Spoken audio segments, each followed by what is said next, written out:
So the DCEU, proper shit, innit?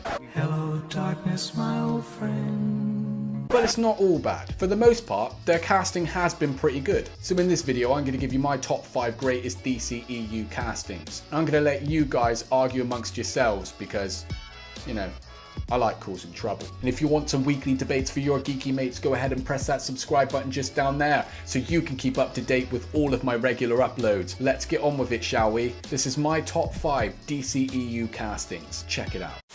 Now, my number 5 is a funny one because when this casting was first announced, people lost their shit. People kicked the off. They were not happy whatsoever with this casting. And I always fell in the camp of, this is actually pure genius. That's right, ladies and gentlemen, Batman himself, Batfleck, Mr. Ben Affleck. Okay, so I'm gonna get this out of the way right now so it doesn't interfere with me making my point. Yes, there still is a divide between us as fans as to whether or not Batman v Superman was a good movie, but let's just not go there. Let's try and take that out of the equation and just concentrate on Ben Affleck as a casting. Because this dude got pumped.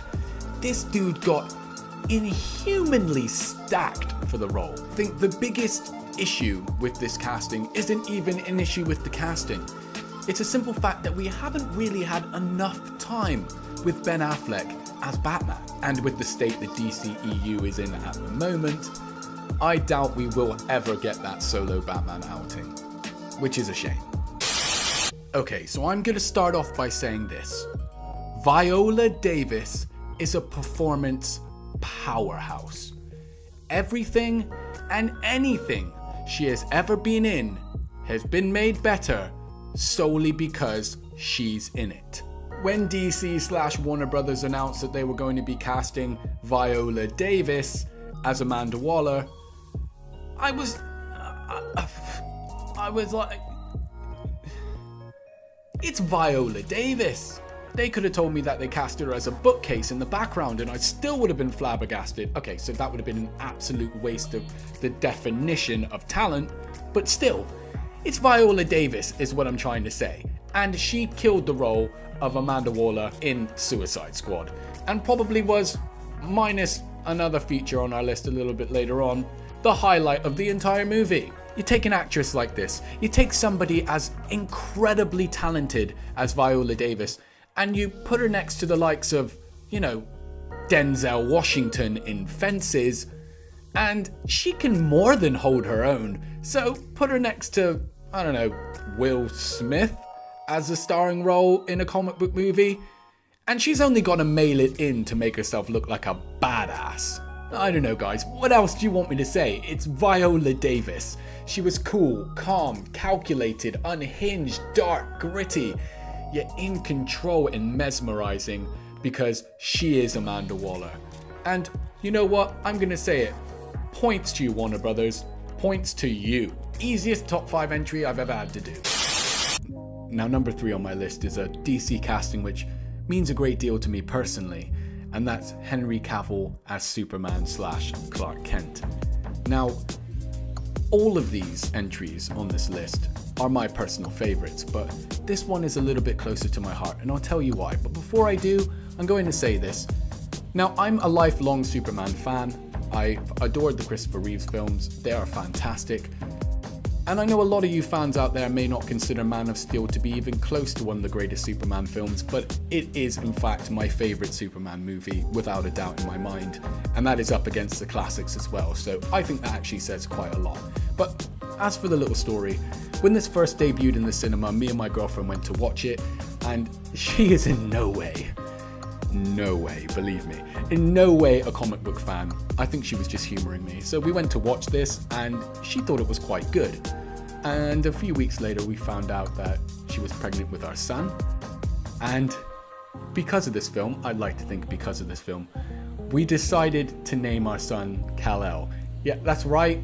I have a son and he is named after Superman. And I'd like to think that it is actually down to Henry Cavill's brilliant portrayal of this character, because he was so brilliant in this movie. He brought so many different elements to a character that we've seen portrayed a few times in a few different ways. And One thing that he did, which was absolutely incredible, was bring this different layer to the table, this layer of what Superman will be like in modern day, in a modern day society like we live in today. You see, what I found interesting about Henry Cavill's portrayal of Superman was the fact that he really brought home the fact that Superman doesn't know who he is. He is constantly battling with this identity crisis. And with that comes questions. With that comes, why am I here? Am I supposed to do what it is I feel I'm supposed to do? And he brought this to the table in a magnificent, humble and elegant way, in a way that only Superman could. He brought this underlining insecurity to the table which humanized the character, which made him more relatable to members of the audience. The one thing that I loved about Henry Cavill's portrayal was the simple fact that he made Superman less of this beacon of hope, less of this superpowered Kryptonian alien from another planet, and more of a human being learning to be a human being. And it was a beautiful thing, and it couldn't have been easy, so points to Henry Cavill for that one. An absolutely brilliant film, and an absolutely brilliant modernization of the character. My number 2 is a casting that literally broke the internet when it hit. Gal Gadot as Wonder Woman. Now, for some reason, the world hated the idea. Actually, there's a list of reasons. And they're not very good reasons, and they're also not very nice. She was too skinny, she didn't have enough acting experience, she wasn't American enough. Yeah, somebody actually put that down as a reason for why Gal Gadot shouldn't play Wonder Woman. She wasn't American enough. But lo and behold, justice is served, the universe balances itself out, and all those who body shamed her and told her she was too foreign to play an American icon were forced to eat their words. Why? Because Wonder Woman is deemed one of the greatest additions to the DCEU to date. So all I really have to say to those people out there who were, unreasonably mean to a very good actress is s*** it. Now, if these morons actually did their due diligence and engaged in a little bit of research before opening their fat, foul mouths, they would have realized that Gal Gadot was actually perfect for the role of Wonder Woman. She's toned and in shape. The fact that she's got a bit of an accent just adds to the whole Themysciran Amazonian thing. And little did they know, this woman served in the Israeli army. I mean, she's got combat training, weapons training, tactics training. She is Wonder Woman, and let's face it, she's stunning, and she looks ripped straight from the pages of a Wonder Woman comic. Some people are just f***ing stupid. And as for her acting ability, well, she smashed it out of the park and was the best thing about Batman v Superman in my opinion, so kind of a dead argument. But what really makes Gal Gadot my number 2 DC casting is the simple fact that she had so much to overcome before even putting on the suit. Enough to make any other actress turn around and run in the opposite direction. But she didn't even flinch. And you know what? She smashed the role. She owned the film. And best of all, she set the standard for all DCEU films to compete with. So, as for too skinny, not enough acting experience, and not American enough, this woman did pretty well. Don't you think? It's a ladies' night tonight. They are cleaning it up on my top 5 list.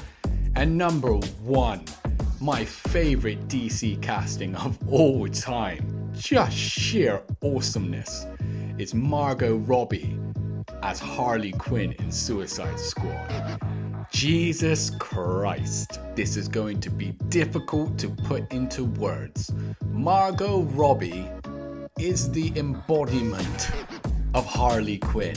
I mean, when I first heard they were going to do a Suicide Squad film, I didn't really care that much. I wasn't ever really a huge fan of Suicide Squad. I read a couple comic books here and there, but it didn't really grab me. But when they said it was going to feature Harley Quinn, and they picked Margot Robbie, my little ears pricked up a little bit. I thought, okay, that's an interesting casting.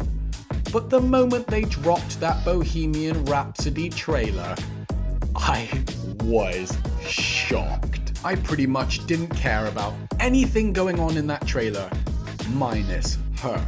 Of course, there was the big Joker reveal towards the end, and that was supposed to be the big wow, shock factor moment. But for me, I was like, listen, scrap this movie, just take her and give her a solo film. And that was before I'd even gone to the cinema to check out what the movie was like. And when you think about it, Harley Quinn isn't exactly an easy character to embody. I mean, she's a fan favourite, but she hasn't been around for that long. I mean, you've got the Batman animated series to go off of, which is something, and a few editions of this and a few issues of that, but ultimately, you gotta bring your own kind of sparkle to the role. And you know what? She's crazy. She is a next level of nutty. In some respects, she's crazier than the Joker, so there's that too. But Margot Robbie, Jesus Christ, not only did she look the part, and I mean she looked the part, she looked like the best Harley Quinn has ever looked. She took a character with, you know, minimal source material when you consider that of Wonder Woman or Superman, and she made that character her own. And not only that, she made that character a household name. I mean, did you guys see how many Harley Quinns were at your local Comic-Con after Suicide Squad came out? Or how many little girls dressed up as Harley Quinn for Halloween? I mean, it was insane. And as for her performance in the movie, well, she was charming, sexy, funny, crazy, witty. I mean, most of all, she was 100% convincing. And given that one of your counterparts in the movie is a guy dressed up as a massive crocodile, well, you know, convincing can be difficult, but she pulled it off. She really pulled it off. The only other person that was kind of on her level, in my opinion, was Viola Davis, and that within itself is a compliment. So with all that in mind, Margot Robbie's Harley Quinn is my #1 DC casting. She is incredible, and please guys, make one decent decision and give her her own solo film for God's sake. So there you have it, ladies and gentlemen, my top 5 DC castings. It was a very interesting list to make, but forget about my list, I want to know about yours. Make sure you write your list down in the comment section below, and while you're there, hit that bell notification so you can keep track of all of my video uploads. Like, subscribe, share, and all of that jazz, but as always, ladies and gentlemen, I love you, you've been fantastic, this has been a top 5, I'm Dane Gumas, and remember, always try and find the good in a bad situation. Westlife.